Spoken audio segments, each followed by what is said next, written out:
ہم نے اس کو کہا بھائی ہم نے ایڈوانس اتنا دیا ہے تم لے لو. کہتا نہیں ہم نے کیس کرنا ہے حکومت کی طرف سے لیں گے. رات ہی ٹائم لائی دی تو تم حسد کرتے ہو ان سے, وہ محنت مزدوری کرتے ہیں وہاں. رات نو کالی اینک کو لاندا ہے, اے انہاں کو اوور پیسہ ہوندا جناب. ادھر اتنے زیادہ ان کے ساتھ فراڈ ہو جاتے ہیں کہ ان کو سمجھ نہیں آتی کہ اپنے ملک میں رہیں کہ ادھر رہیں. اور یہ تو روٹین کا معاملہ بن. خواتین و حضرات, آج ہماری ڈسکشن کا موضوع وہ مسائل ہیں جن کا سامنا ہمارے بیرون ملک بسنے والے پاکستانی وطن واپسی پر کرتے ہیں. جی ملیشیا میں ہوتے ہیں ہسبینڈ میرے. اچھا وہ اس نے پیسے بھیجے, ہم نے مکان خریدا ہے. اچھا خریدا ہے, وہ اکشفا کا ہمسایہ کیس کر لیا ہے اس نے کیس کر دیا جی حق شفا کا. ہاں جی, مطلب بھائی میرا حق بنتا ہے, میرا حق بنتا ہے. پھر ہم نے اس کو کہا بھائی ہم نے ایڈوانس اتنا دیا ہے تم لے لو. کہتا نہیں ہم نے کیس کرنا ہے حکومت کی طرف سے لیں گے, ویسے نہیں لینا. میں وکیل صاحب سے ہی پوچھنا چاہوں گا کہ شہری پراپرٹی پر حق شفا اپلائی ہوتا ہے؟ پریمپشن جو ہے وہ ایگریکلچر لینڈ پہ ہوتا ہے. ہاں جی. اور جو شہری جائیداد ہے اس پہ پریمپشن حق شفا نہیں ہوتا. تو پھر کس قانون کے بل پر وہ کہہ رہے ہیں؟ اب وہ جس کورٹ میں یہ کیس لگا ہے, وہ کورٹ میں جب کیس پراپر طریقے سے چلے گا تو اس کے بعد وہ ختم ہو جائے گا. وہ آپ کو یقین کیجئے تنگ کر رہا ہے جو بھی بندہ ہے وہ, اور اس کا مقصد صرف اس کو لٹکانا ہے. اور اس میں ملی بھگت ہوتی ہے, سرکاری عمال ساتھ مل جاتے ہیں, اور بد نصیبی سے ایسے ایسے ادارے ساتھ مل جاتے ہیں جن سے ہم انصاف کی توقع رکھتے ہیں. چنانچہ آپ اس کو پرسو کرنے سے باز نہ آئیے گا, آپ پیچھے پڑیے, میڈیا کا سہارا لیں, اور آپ کی گزارش جتنی اوپر جاتی جائے گی انصاف ملنے کی توقع اتنی روشن ہے. اس نے کہا دوبارہ ہمارا پانی گر رہا نا اس کے گھر میں, سارا جاتا ٹوٹا ہوا ہے گھر ہے, پانی جاتا ہے. وہ کہتا 5 لاکھ روپیہ ہمیں دو, ہم نے دیوار صحیح کروانی ہے. حمزہ شہباز شریف کا حلقہ ہے. ہاں جی بالکل, نواز شریف کا حلقہ. آپ حمزہ شہباز شریف کے پاس جائیے, اسے پوری صورتحال سمجھائیے, وہ آپ کی مدد کر سکتا ہے. جی جناب. جی بارسلونا سے میں ہوں. اچھا. اور جب ہم پاکستان کے لیے, جب پاکستان سے وہاں بارسلونا سے ٹریول کرتے ہیں, اور جب پاکستان پہنچتے ہیں تو یہاں پہ جو FIA امیگریشن کا عملہ ہے نہایت ہی ناجائز طریقے سے تنگ کرتا ہے. امیگریشن جو سامان وغیرہ ہوتا ہے اس پہ اوور ڈیوٹی, اوور کسٹم ڈالنے کی کوشش کرتا ہے ہیلے بہانوں سے. اور جیسے ہمیں جب یہاں سے جانا ہوتا ہے تب بھی تقریباً ہمیں ایسے ہی تنگ کیا جاتا ہے. بہت بڑا مسئلہ ہے, اور رحمان ملک صاحب سے اس حوالے سے 70 دفعہ بات ہو چکی ہے, لیکن یہ تبدیلی نہیں. جناب امریکہ ہی جاندے نے, یورپ جاندے نے, سعودی جاندے نے, راتوں رات امیر ہو بندے چکر چ انہیں پیسے کماندے نے. ساڈے غریباں دا بھی کوئی حق ہے, ساڈے لیے بھی کوئی چھڈنا تھوڑا بہت. تم کیا اچکوں کو سپورٹ کر رہے ہو, چوروں کو؟ اچکا کیا, اسی غریب ہیں, اتنے جا کے 8 گھنٹے کام کرتے ہیں, اینے پیسے کماؤندے نے. اسی تے 16 گھنٹے کام کر کے اینے کماؤندے ہیں. آپ ہیں کہ اپنا پروفیشن کیا آپ کا؟ میں فراڈ جی PhD کی تھی جناب, پڑھے نہیں جانا. ڈوب مرنے کا مقام ہے, ملک کی بدنامی کا باعث ہے. وہ دریاواں دا پانی ویچ دیتا, ساڈے تو بڑے فراڈیے نے, ایسے چھوٹے چھوٹے فراڈیے. ایئرپورٹ سے اترتے نے کھیسے گرمیاں بھی پینٹ کوٹ پایا ہوندا, کالی اینک, رات دے ٹائم لائی ہوندی. تو تم حسد کرتے ہو ان سے, وہ محنت مزدوری کرتے ہیں وہاں. رات نو کالی اینک کو لاندا ہے, انہاں کو اوور پیسہ ہوندا جناب, سانو بھی دین ہے. بے تکی بات ہے. جی جناب.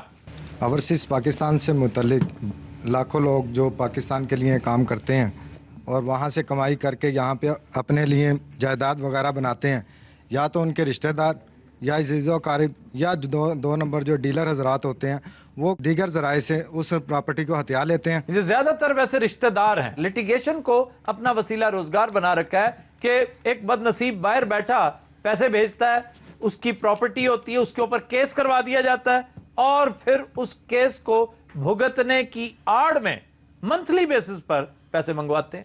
جی. میں سعودی عرب میں رہتا ہوں, تو وہاں پر بہت زیادہ مسائل ہیں پاکستانیوں کو. امبیسی کوئی تعاون نہیں کرتی, بہت سے پاکستانی چھوٹے چھوٹے جرائم میں جیلوں میں سڑ رہے ہیں. پورے مڈل ایسٹ کا, مڈل ایسٹ میں سب سے زیادہ مسائل یہی ہیں کہ وہاں کی جیلوں میں تقریباً 6431 پاکستانی 72 ممالک کی مختلف جیلوں میں قید ہیں, اور ان کی کوئی سنوائی نہیں. چھوٹے چھوٹے جرائم, چھوٹے چھوٹے مسائل کی وجہ سے وہ بیچارے وہاں پر جیلیں کاٹ رہے ہیں, اور انہیں ہماری ایمبیسیز کی طرف سے, فارن مشنز کی طرف سے جو مدد مل رہی ہے وہ نہ ہونے کے مترادف ہے. جی.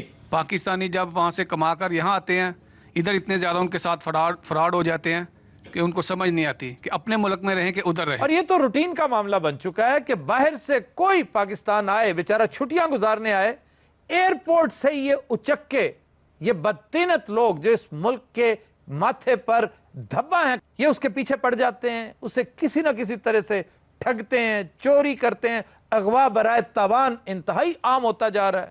یہ وہ لوگ ہیں جو خون پسینے کی کمائی سے یہاں جائیدادیں خریدتے ہیں اور انجام ان کا یہ ہوتا ہے. یہ پاکستان سے محبت کرنے والے لوگ ہیں, پاکستان کا دم بھرتے ہیں, انہیں کسی چیز کی کمی نہیں ہے. یہ وہاں پر کروڑوں روپے کماتے ہیں لیکن بیچارے پلٹتے لوٹتے واپس ادھر ہی آتے ہیں. لیکن جب پاکستان آ کر حالات دیکھتے ہیں, ان کی جو گت بنتی ہے, جو ان کا حشر ہوتا ہے, اس کے بعد ایک ٹوٹا ہوا دل لے کر, خاموش ہو کر انہیں چپ لگ جاتی ہے کہ ہم کس سے بات کریں, کس سے گلہ کریں. شرمندہ ہوتے واپس چلے جاتے ہیں اور آئندہ ادھر نہ آنے کا تہیہ کرتے ہیں اور پھر آ جاتے ہیں. وطن کی محبت جو ہے انہیں پھر کھینچ لاتی ہے. وہ نوسٹیلجیا ایک ایسی چیز ہے جس سے وہ جان چاہیں بھی تو نہیں چھڑا سکتے. اب تازہ ترین ایک واقعہ پنڈی میں ہوا ہے کہ ایک شخص جس کا پروفیشن ہی یہی ہے کہ بیرون ملک سے آئے ہوئے بد نصیب لوگوں کو بہلا پھسلا کر ان سے گھر لے لیتا ہے کرائے پر, اور دیکھتے ہی دیکھتے اس گھر کو صاف کر دیتا ہے, بلڈوز کروا کے ملبہ تک بیچ دیتا ہے اور خالی پلاٹ پر قبضہ کروا دیتا ہے. کیونکہ خالی پلاٹ پر قبضہ کروانا بہت آسان ہے بنسبت مکان کے. یہ اس کا پروفیشن تھا, پکڑا گیا. پنڈی دا سی سر پھڑیا گیا جی. نہ تو کیا آیا پھڑیا گیا, تو کیا آیا اے بیٹھا جی وہی. ہاں نہ بیٹھا نا, کیا کرنا تسی زمین ختم کر کے تے زمیناں دے پلاٹ بنا کے قبضے کراوندے سو. وہ زمین کون کن نہیں نا, پاگل ہوئی ہے. بے شرم انسان, تم نے اس کی اینٹیں تک بیچ دیں, اس کی کھڑکیاں, لوہا, گارڈر بیچ دیے اور پلاٹ پر قبضہ کروا دیا. تمہیں شرم نہیں آئی؟ وہ غریب آدمی بحرین سے بیچارہ کتنی محنت سے اس نے پیسہ کمایا. 20 سال میں یہ کار کنیا نو, یہ کار خریدیا اٹھا 10 مرلے نو, وہ بھی کچا پکا بنا ٹھیکے تھا, وہ ٹہی گیا, خود ہی ٹہی گیا, اور میں بم رکھیا اٹھا 20 سال دی محنت کی تو 10 مرلے لے نو. میں اتنے رہ کے 40 کنالاں تے قبضہ کیتی چھوڑا. ہسنے ہو پہ توبہ.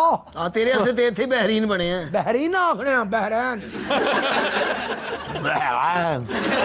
بحرین آکھنے ہیں. ہاں جی گٹا بھی بیچتا ہے. ہاں گٹا بھی بیچنا, باندر بھی بیچنا, وہ 10 مرلے بھلی گئے ہو. ایک ڈاکٹر بھی ہے. کہ تسی قوم ہو یار, بد قسمت قوم ہو. بتی اتھے نہ لبنی ہے, گیس دے نہ گئے اتھے آنے نا, سیلاب آنا نا, اتنا پانی آنا, ہاں جی زلزلے آنے نا, تباہی ہوئی چھوڑی ہے. تسی جگتاں تے جگتاں ہی کری جانے ہو یار. تیرا منہ اس طرح دا, تسا نا منہ اس طرح دا. نہیں جس طرح دا ہوے دس دے تے اس طرح دا ہی. کہ نلائق قوم ہے یار, اللہ نہیں قسم, بہت ترسانا یار. یار تیری درد بڑیاں گلاں سن کے سانو بڑا ہاسا. دیکھو کیسا مکار شخص ہے, کیسی ہمدردی کر رہے. تم ہمدرد ہو اس ملک کے, تم سے تو یہ لوگ اچھے ہیں. کہ کر رہے نو, جگتاں ہی کر رہے نو, کہ اچھے نو. تمہاری طرح چوری تو نہیں کرتے, فراڈ تو نہیں کرتے. کیا چوری کیتا جناب, اتھے ہی پلاٹ ہے, اتھے ہی مکان ہے, مالک ہی بدلیا نا جناب. مالک نہ گڈی دا رنگ ہو گیا. مالک بدل لیا ہے تم نے, لیکن تمہیں یاد نہیں تمہارا بہت برا انجام ہونا ہے. کیا ہو سی 5 MN میرے سفارشی نو.